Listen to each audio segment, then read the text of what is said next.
about the shifting of map movement and stuff, that would be amazing. But luckily, we don't need to do that. Those have been outlawed in Dota 2, unfortunately. We won't be drawing on them again. But I've brought you the premier casting duo you could possibly ask for. That's right, it's Sunsfan and Jenkins for game number 5. All right. Oh man, I was really hoping you'd say Cinder in there, because that would have made a lot more sense to Nami. But yes, you're stuck with us, Sunsfan and Jenkins, for game 5 of this grand finals between T1 and VP. Both teams have looked absolutely fabulous at times. VP picked Abaddon carry last game. Did not work out in very big fashion, I guess you could put it, Jenkins. Yeah. Now we have the last pick, Broodmother. Yes. By no means a free Broodmother game. Timbersaw, good game counter. You can kill all the spiders laying against the Brood quite easily. Yep. And I do like Wraith King plus a nuker against Brood in lane. Typical melee owner, Brood melee hero. Oh, Cuckoo. Great Fire Blast into the Fortune's End. Earth not able to connect with the Timber Chain on the other side. That's going to be first blood going to GPK.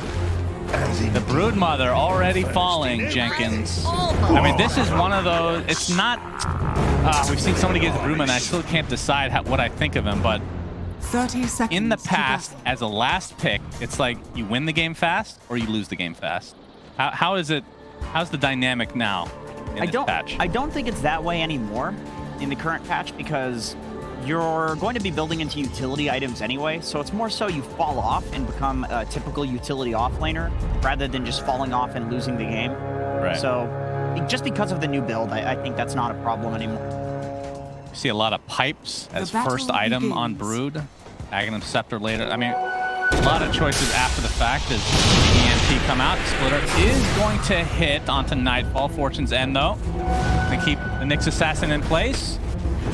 It looks like another kill going the way of VP, so 2-0 start for them as they're picking more traditional heroes. No position 1 Abby. They're not doing anything crazy this time around. I mean, there is an Oracle. We don't see that every day, but Pretty standard hero. Yeah, not that crazy. And as this was happening, Cuckoo was trying to make sure that he gets the lane matchup that he wants. He was paying close attention to where DM was on Timbersaw. He was running between the lanes. He really wants to be against this Oracle plus Wraith King. Two-legged abomination. But this lane is quite difficult for Brood. It's 2 nukes, they can zone you, and then once you get the spiders, Timbersaw's going to be level 6. And you can rotate to that lane with Timber. But not as free as a lot of other last Broods in prior patches. 23savage is going to take damage here, but time walks it off. And it's not like the old Brood where you get the spiderlings right away. You have to wait till level 6, and the question is, can he survive that long? As, like you talked about, tons of nukes coming out already. I mean, is this a game where Nightfall maxes? I mean, we saw the game. I keep forgetting who was playing it, but they maxed out Wraith Fire Blast. Is that something you look to do here, or are you still focused on your farming? That was the build throughout the major, maxing Wraith Fire Blast, because the crit doesn't really help you jungle faster, and it's mostly the skeletons, and you're not getting that many skeleton charges without already using skeleton charges. So it's this weird thing where 4 is kind of enough, and using the 4 points of nuke, or at the very least like 2 or 3 points of nuke, is often enough to get you a lot of kills. You show up things that otherwise you wouldn't be able to. See the Carl Leshrak mid. So we've seen this hero basically between the off lane and the mid lane for the most part versus the Invoker. I assume it will be the typical Invoker going Quas Wex into the old Spirit Vessel, into Midas, and then eventually going for Cataclysm and all that good stuff. Plenty of chain lockdown for Cataclysm, so eventually that will make sense. Whatever he builds into, eventually an Ags will come out. Carl, be careful. That's very okay. GPK gets basically handed to him there.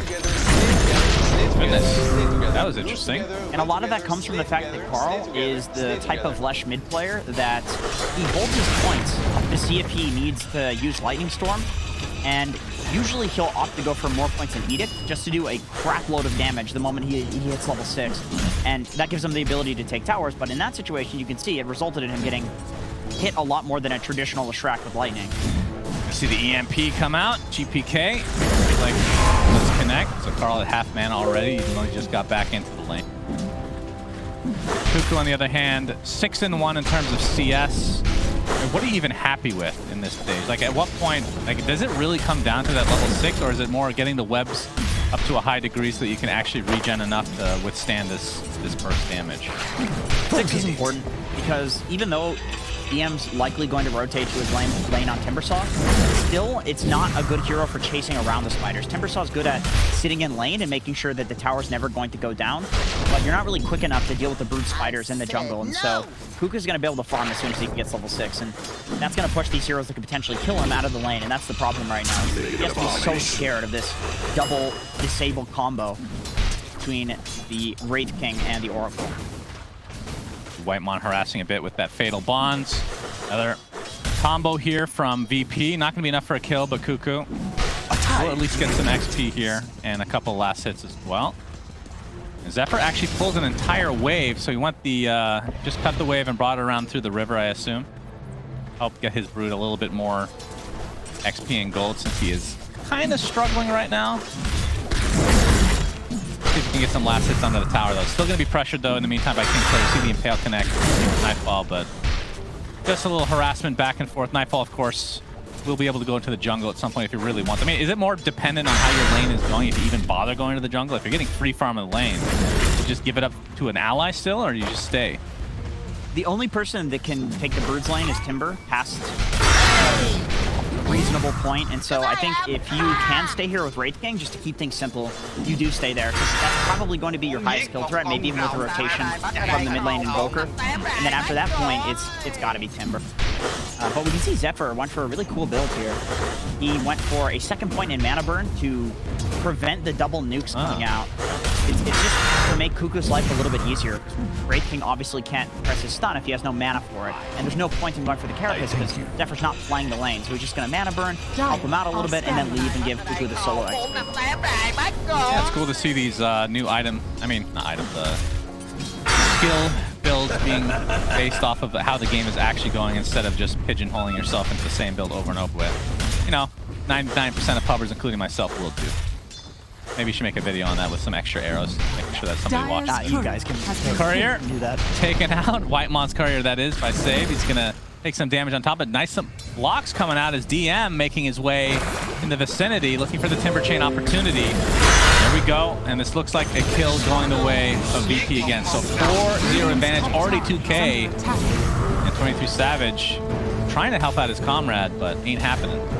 Beautiful body blocks by Save, ensuring that when that creep wave is being tanked, there's some sort of punish for it, and makes enough space that DM can come over and get a free kill. He's almost level 6, and this is when any lane that Timber goes to, he's going to have an advantage, even against Lesh. And Zephyr with a very uncharacteristic miss on the Impale ends up paying the price with the Cold Snap EMP combo.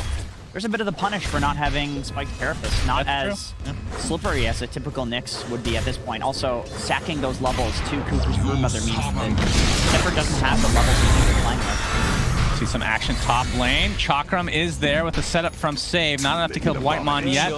Trying to get off the Fatal Bonds here as DM is pursuing him from behind. You see the Hex. Timber Chain will be another kill on the Whitemon.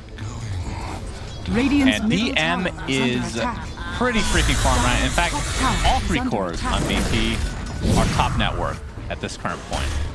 We were all thinking with the last pick Brood, what do you do to deal with this hero? But what do you do against Timbersaw? Oh, this might be it though. Yep, we see the Lesh coming with that Chronosphere set up into the Split Earth.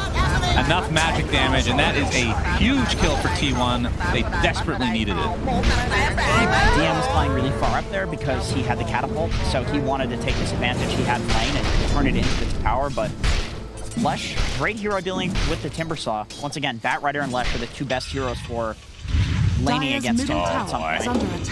Yeah, Zephyr might be caught out again. Cold Snap. We have the Impale, EMP. It's not quite enough, though. He's still only level 2, so like you said, no Spike Carapace. Try to combo break that, if you will. GPK is going to be perfectly healthy here. Top net worth in the game right now. I mean, what do you think of the matchup of... I mean, I saw Void picked in the... I think it was the 3rd pick overall. And I was like, okay, this is just going to be a Wraith King game, right? And it is. So, is Wraith King that good against Void? Is it just the survivability, or is there something that I'm missing here? I think Wraith King is a sort of pushing hero with the skeletons as well. So similar to why Drow Ranger counters the Void. if you don't lose the ult, and also in the late game, the ult is on such a low cooldown. Oh, okay, Kuku makes a rotation. GK, I see the spiraling doing so much damage. Fate's Edict not enough, and now the Impale from Zephyr into the split earth. So a nice turnaround here for T1 as you see Kuku making the transition, and this is where the hero starts to be a bit of trouble to deal with. This is really nice from Kuku. So he's doing this thing where his webs are not really in an ideal state for farming, but they are in an ideal state for pressuring. Because DM now has to rotate between mid and bot to chase the Brood. My goodness. But Brood is so fast. Timber can't chase Broodmother. That tower got decimated. Save in the meantime does get the Earth Spike. DM in the vicinity as well with the Chakram, but Zephyr on the sideline gets the Impale only on to save though. Looks like it might actually be enough to get everybody out with their lives. Tornado ends up missing here, but Kingslayer might be dying again. Just getting chased by Kuku. It's really difficult to get away from this hero as a support for sure. But the fact that they took that tier 1 tower in like, feels like less than 10 seconds. Pretty crazy.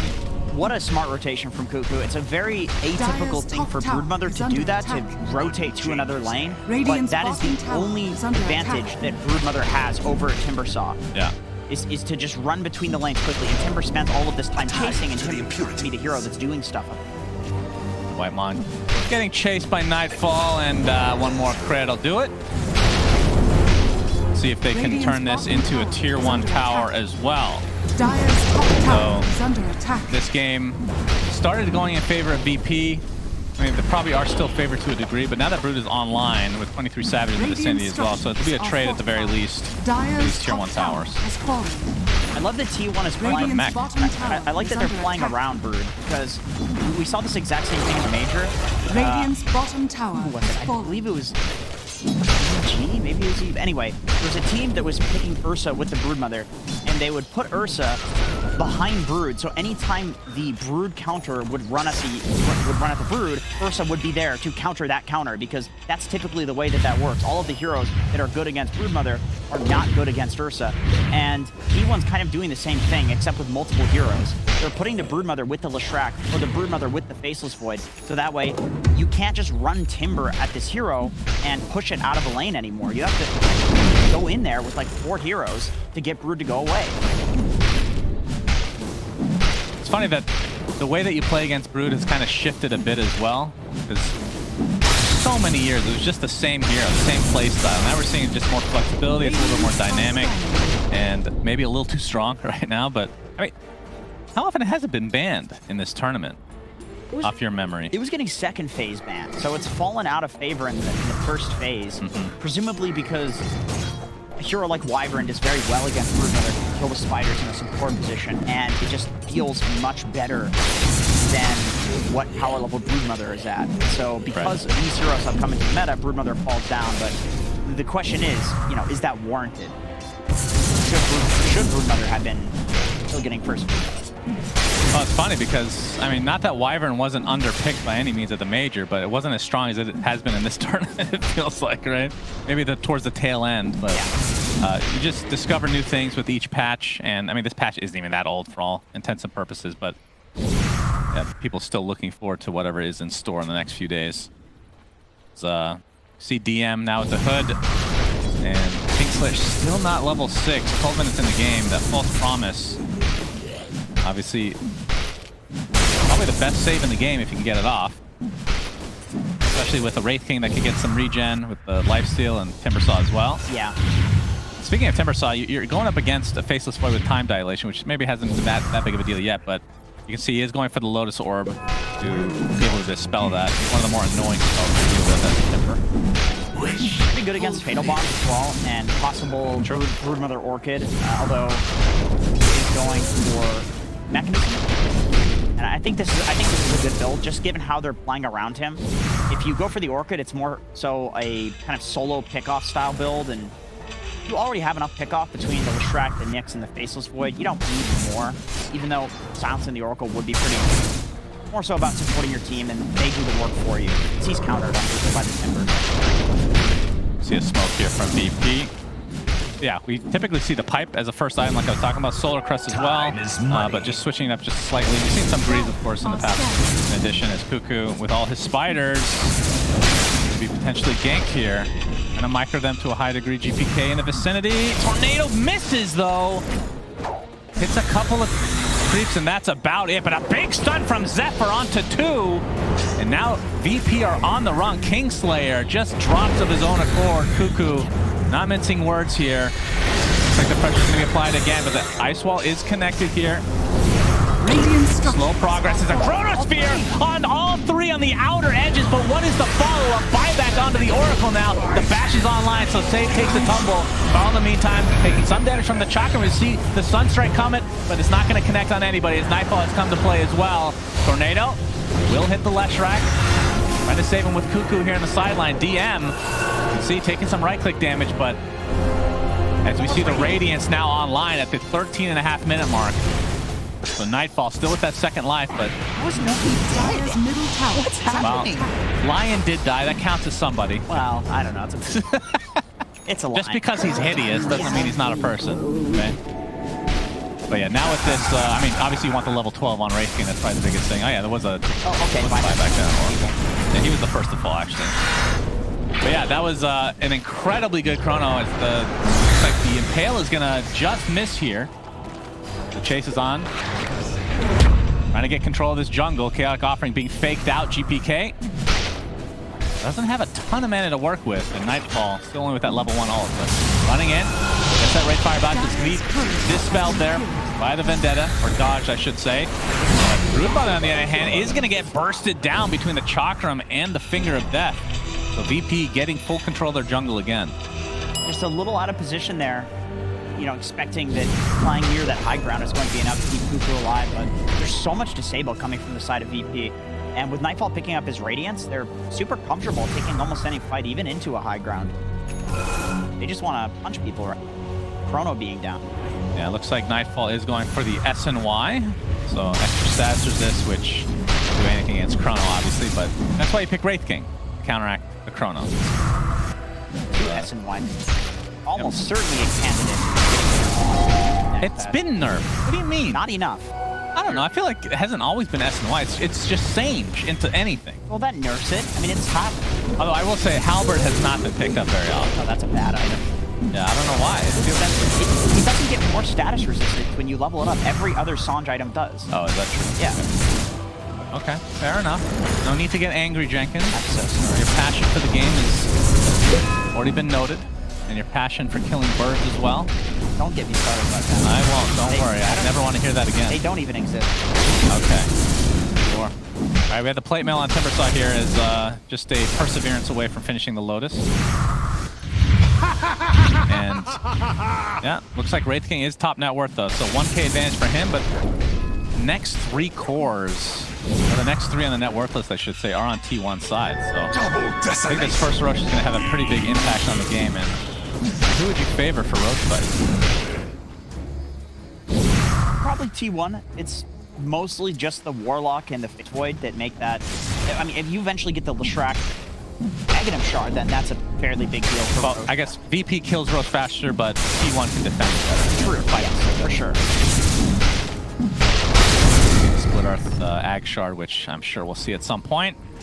Started as a meme and then got buffed, and now it's incredible. Dire's top tower. Seems pretty good with Chrono. Yeah. You're guaranteeing, you know, you could Radiant's stun middle your tower Chrono is into under attack. multiple stuns, and I'm sure one of those will be timed. It follows up with Chrono. Yeah, and they do have, I mean, if they get a big Chrono into a Fatal Bonds with Chaotic Offering, if it's layered towards the tail end of it, with that Split Earth, talked about, that is, I guess, their version of Wamokama, not too bad. Is Impale going to connect? T1 trying to surround DM here, but he is super tanky.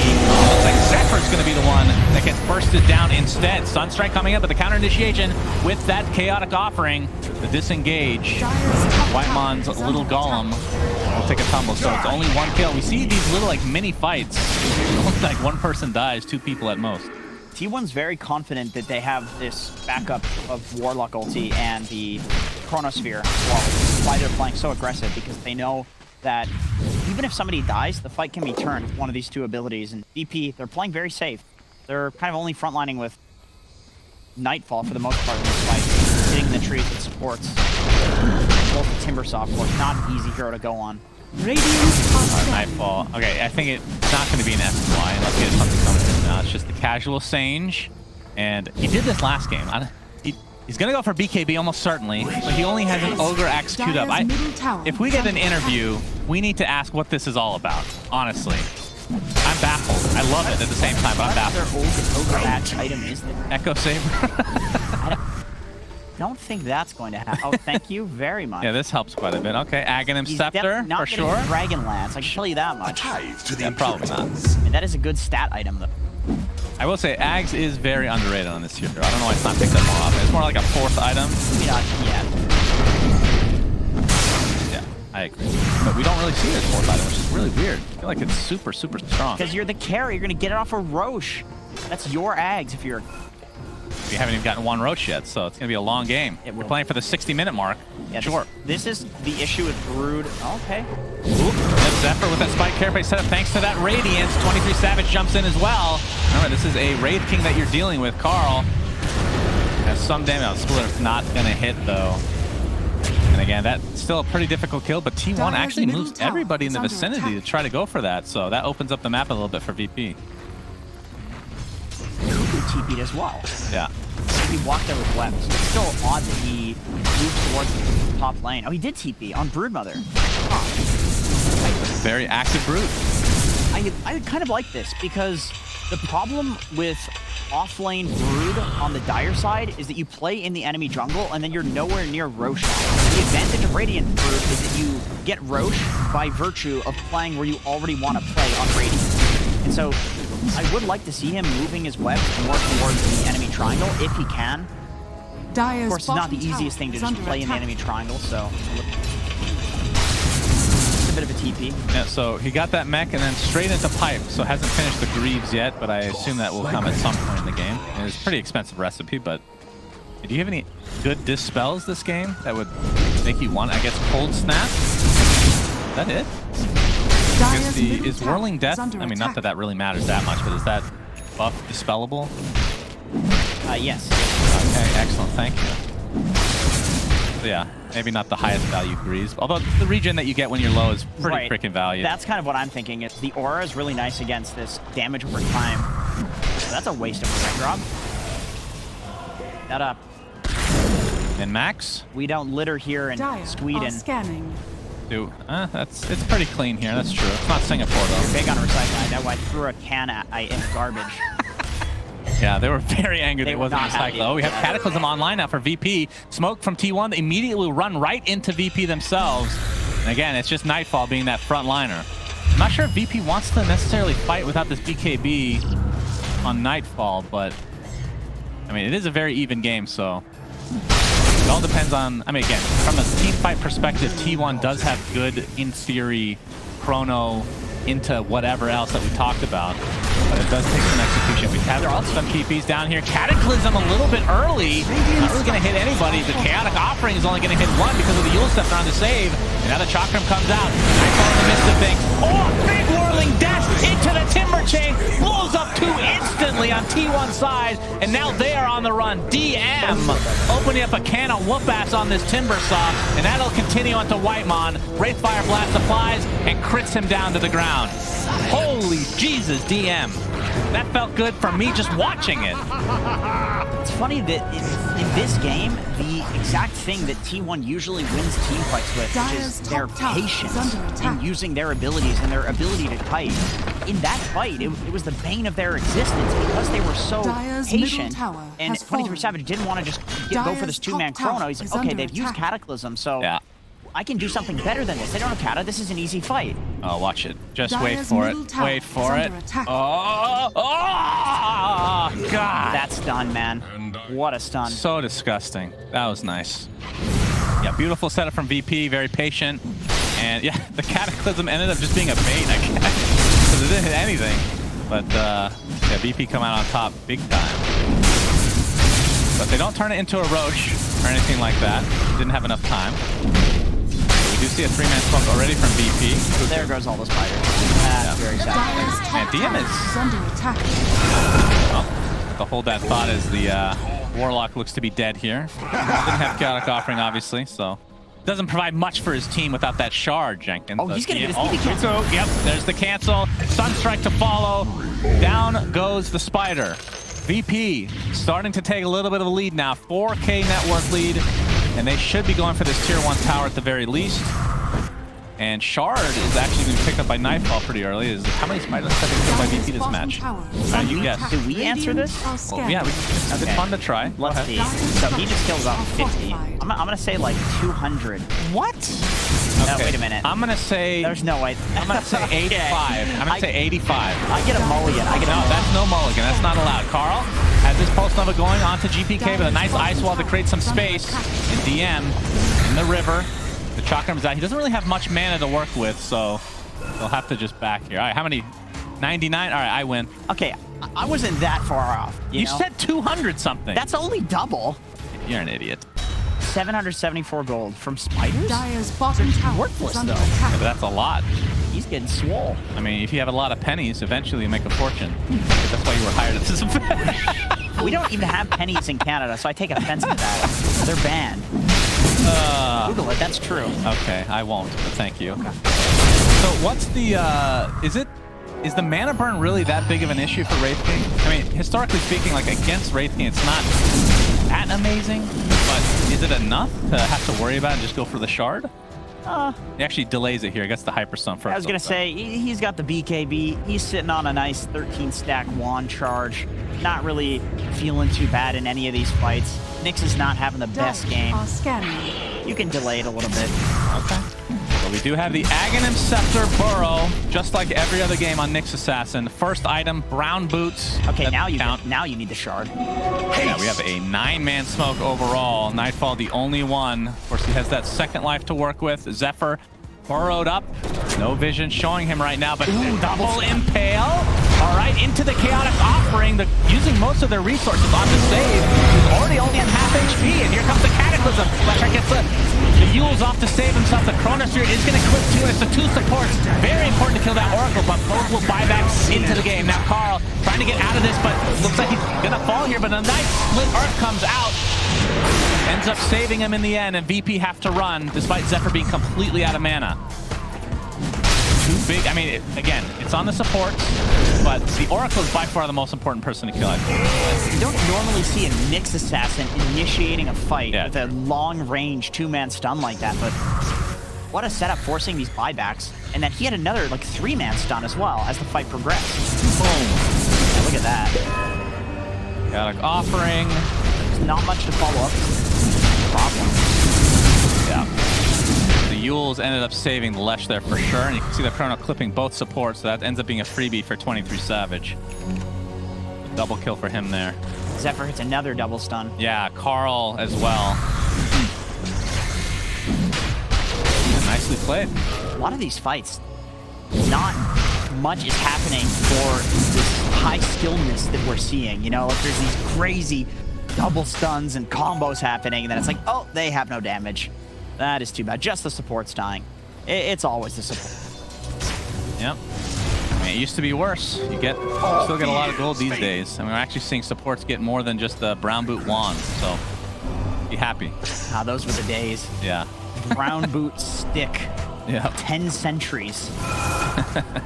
He's living the life on Kingslayer. Right. So this, we talked about VP being able to take Roche a little bit faster than T1, especially with the alacrity applied to Mr. Wraith King, but with the Nyx Assassin in tow, no Chronosphere though, and no Chaotic Offering. I think this is the biggest reason that VP is feeling very comfortable in going in here.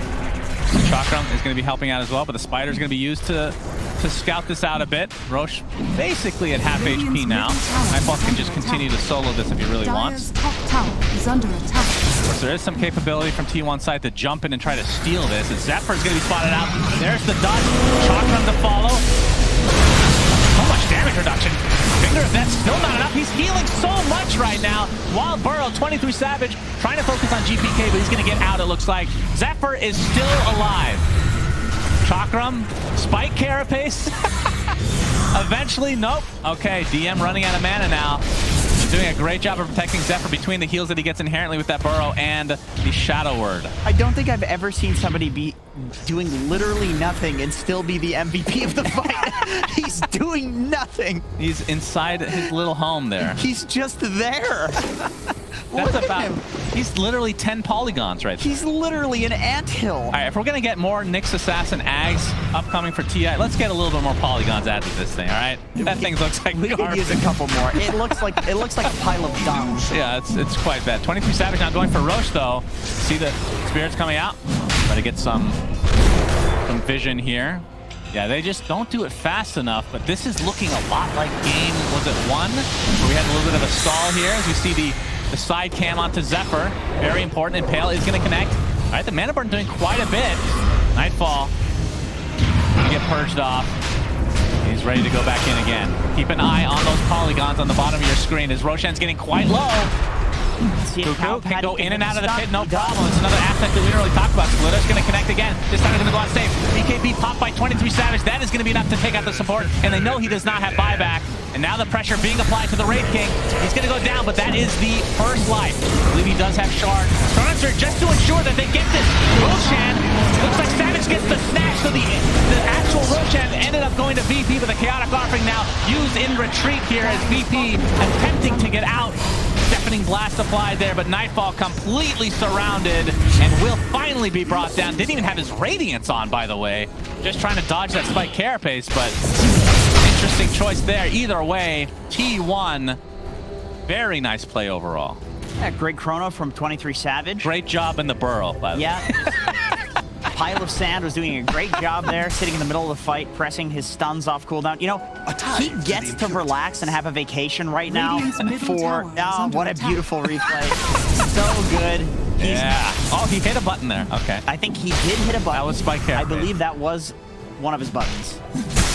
God, what beautiful play. The Ags is crazy, though. You get the damage reduction, you get all this guard. Every single skill is upgraded while you're inside. It's worth noting that a big reason he's so tanky is, number one, he's a pile of dung. And then number two, Cuckoo has all of these defensive items. He's got these auras. He's got Greaves aura. He's got Pipe aura. He's probably solar cresting the boy. It's not Greaves, okay, but still, the mechanism to work with. Lots of effective HP there, and the Warlock heal, of course. Yeah, Warlock heal with the Holy Locket, like you said. And, I mean, you get 1.5, I think it was 1.5 HP percentage regeneration and mana while burrowed. So, on top of 50% damage reduction, again, I've always thought that this Ag is crazy.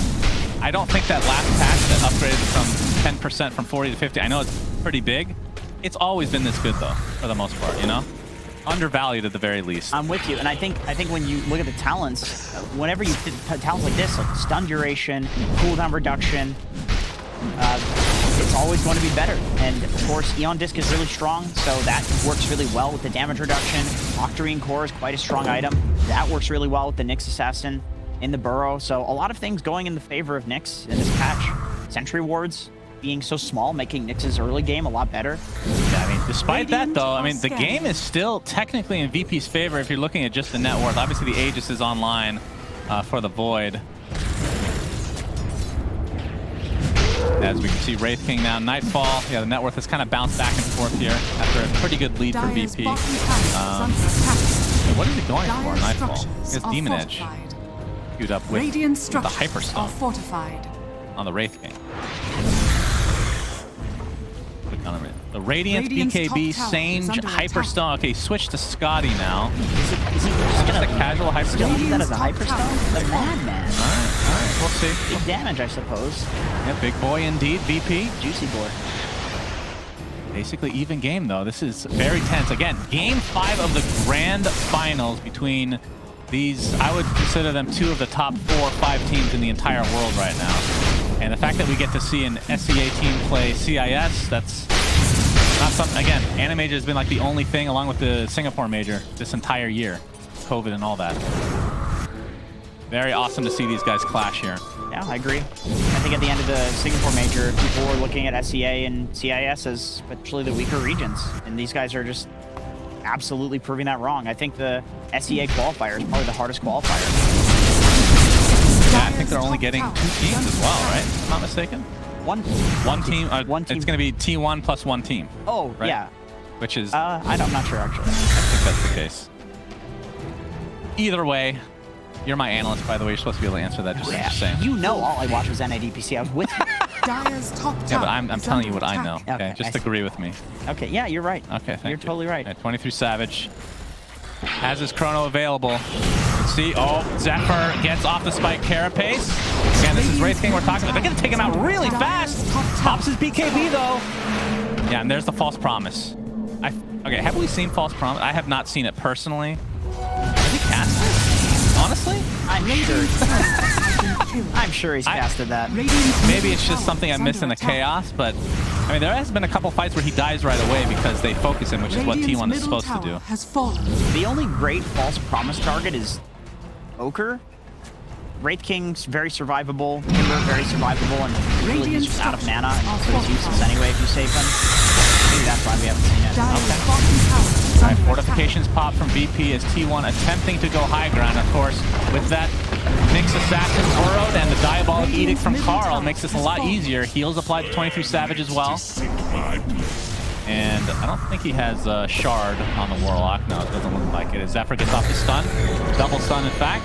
They're going to be happy with the tier 3 as the Aegis has been claimed by Roshan himself. Things might slow down just a bit here. And again, this is dead even, Jenkins. Dead even. Bottom tower is under attack. This is true, but the momentum seems to be swinging in the favor of T1, and it's mostly because their team fighting is just a lot stronger at this point. Invoker hasn't really been a huge factor in this fight. Cataclysm, there's not enough setup stun for it. There's Lion and Wraith King, but the Wraith King's been getting focused and dying, and I mean, Lion can't get in there. He's Lion. The guy's sitting on 1000 HP. Yeah, I mean, the more I think about it, even the Oracle, you just talked about it briefly, but what is the point of this Oracle? Is he supposed to be dispelling the fatal bonds? Is that the biggest thing? Because the false promise, like we said, it's just, they don't have like a crazy, it's not like a terribly, like some crazy hero that just synergizes really well. I think it's mostly false promise. You can save 2 heroes from the Chronosphere. You can use Fate's Edict on either the... Okay, yeah, if you're outside the Chronosphere for the save. Yeah. Okay. It's like you protect from the Leshrac, you can disarm the Void, but at this point, where the Lesh is not the primary concern remotely, to be honest, it's Nyx and Void that feel like the real issues. Then the Oracle feels kind of useless. Okay, I keep seeing these items. Oh, he's going Scott. He's still on Nightfall. Yeah, Nightfall has a very weird, there's like the His Costco queuing system inventories. He just goes, he queues them up literally one individual item at a time. Taking little samplers. That is so weird. There's got to be a reason for it. Yeah. As we have a dust here, but it's not going to amount to anything. Two smoked heroes from T1 side as Cuckoo in the trees. You see the Forge Spirits here, scouting him out a bit. And yeah, Nightfall now has his Scotty officially, as they do a 4-man smoke here. And yeah, Refresher on GPK, so double Cataclysm available. But like you said, not the most setup to actually enable it. It's not reliable is the issue. If they can get Lion on top of somebody where he doesn't just immediately die, then it's going to be a lot of damage. Off the Nightfall, Zephyr not going to be able to hit the Impale though, but you can see the army of spiders are here. And the mana burn, again, not going to really matter too much in terms of the second life for Nightfall because of the shard, but still pretty annoying that he can't stun anybody. Zephyr's taking literally 0 damage. It's percentage heal versus percentage damage.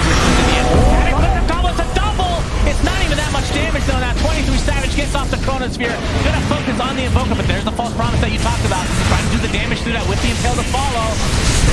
Burrowed Nyx is available still, getting those burrows or the stuns constantly as we have the Chakram. Nice Impale again from Zephyr, saving his teammate, but it looks like the Lex will finally be bursted down. Chaotic Offering was never used. They actually took out the Warlock immediately, and Save getting right-click now with Cuckoo's ult as well, and Kingslayer in the trees. Double kill for Cuckoo. Radiant's courier has been P1. Oh, there's a gem too. That's a big deal because that's exactly how they're going to scout the Nyx in these fights. So getting that, killing the Invoker makes this entirely worth it. And this is a fight on the side of VP as well. So you win that fight, you potentially get the tower. Although the creep wave is unfortunately they've cost the buyback. Cost the buyback on the save, and mean, they grew their lead from 2 to 6K there in just this last few minutes. Yeah, so mostly the T1 is in control right now. It's, oh man, the Vendetta with 23savage applying some right clicks. Time dilation to plant. A bash again. DM never changed the station, but Cuckoo's here as well. It looks like it's going to be the death of him. He has the flamethrower. Annoying to deal with, but not annoying enough. Does have buyback though, as T1 have taken firm control of this game, with Roshan coming online very shortly. Getting to the point where 21 Savage. I'm surprised I haven't done that one before. 23 is the real issue. Everybody else, other than Zephyr, who's providing all the lockdown, they're not really needed for damage. It's just 23. Yeah. Even without using the Warlock ulti, they win the fight. Dire's bottom tower. These cataclysms haven't really amounted to much for VP. And they actually just opened it up with it too. It wasn't like in the middle of a fight where it's already chaotic. It was literally opening. As the Roshan, number 2, T1 is going for it. VP not in the vicinity. And we can see, of course, there is a shard available. Fairly certain, by the way, that the reason Cataclysm didn't do that much damage in the previous fight is because of all of the spiders. I think the spiders are soaking up a ton of damage. Cuckoo didn't have a web in the position. It was kind of awkwardly placed. The spiders were splitting up, and I don't know if he was doing that intentionally. If he was, that's some god tier, like big brain stuff. That's actually crazy. It's just soaking up the damage. Wow. Well, Aegis now onto the Lesh. We have Cheese on Mr. 23savage himself, and was a shard on 23savage as well. Yeah, so he gets the reverse time walk, and of course, just by default, his time walk will have 400 extra range. It's always nice. Classic. Of course, he's going to be playing for the next Roshan, where he can pick up an Aghanim set. Oh, yeah. As a greedy carry player, he will never be caught dead buying that himself. Yeah, of course. Oh, GPK actually pops his refresher. We see the Cataclysm come online. The Meteor is there with a Spike Carapace, and yikers. It's doing no damage because it's always surrounded by creeps or spiders. Yeah. Was that a... Did he Cataclysm and then Refresher Cataclysm, or did he just Refresher Cataclysm? He Cataclysm, then Refresher Cataclysm. That was the double. It's just, once again, it's getting soaked up by creeps. It does significantly less damage when creeps get hit by it as well. Well, who knew that Broodmother would That's so strange. That is such a random thing. Is T1 very close to winning this tournament in this best of 5, game 5. They get that mid racks.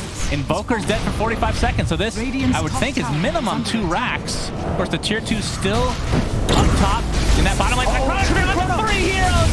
Save takes a tumble, big and fail. Only connecting on 1, maybe not so big after all, but there's the save onto DM. He can go back to base, but now the pressure is onto the Wraith King. That is the first life to come, but 23savage wants to go for the support. Doesn't get into the fountain, though. Completely surrounding Wraith King. 3 dead. T1 look to be winning this in great fashion. Radiant structures are Fortification is popped. They want to play it safe considering they don't know the buyback situation potentially here. You can see T1 finally not smiling. You know, I love it. They're taking this very seriously, Jenkins. Yeah, for once.